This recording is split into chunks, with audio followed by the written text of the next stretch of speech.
We need to discuss the difference between being sad versus being depressed. I think that there's a distinction between the two that will help how we help each other.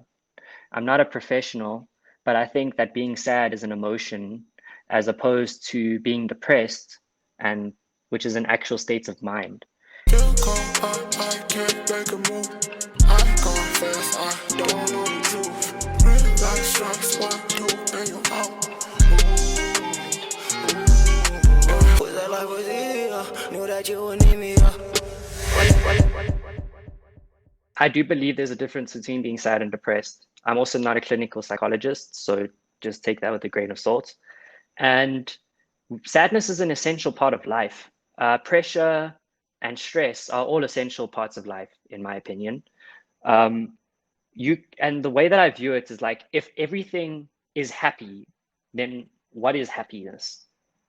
You need to have something opposite to happy to actually experience what happiness is. And it goes the same for like stress, right? If you're stressed, I believe that you being stressed means that you're going through a phase of some sort of growth.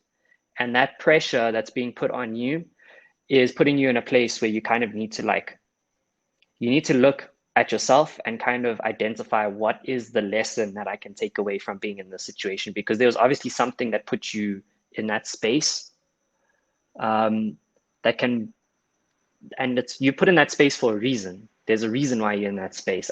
That's how I get by. So, and a lot of people might disagree. Oh no, like there's no reason. It just happens. But for me, what makes being in that stressed space and that difficult space worth it is finding a reason. Because if I'm able to find a reason, then I'm able to learn something. And then when I get through that space, I'm able to come out different to what I was before. And I'm able to come out with more than I went into that space with. So my philosophy is that if you go in with that mentality, if you look for the reason for your struggle, or if you look for the reason for your stress, and you find one and you're able to learn from it and adapt from it, then it makes that whole process of being stressed and going through pain worth it. And that's kind of what I was talking about earlier when it came to like me not wanting to start the stream.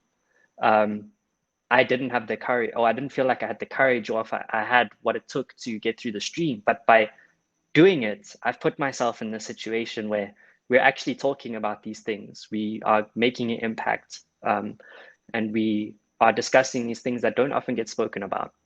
And through doing that, it's helped make me feel a bit better because it's added a little bit of purpose to my life. So that's an example of what I'm talking about. Like I was feeling like I was in this place of like things being tough. And through that experience, it led me to this point where we are having these discussions and it's actually helping and it's equipping me with a lesson that I've learned. And I would say the lesson that I've learned is when you're going through something tough, sometimes being there for someone else can help you get through that, if that makes sense.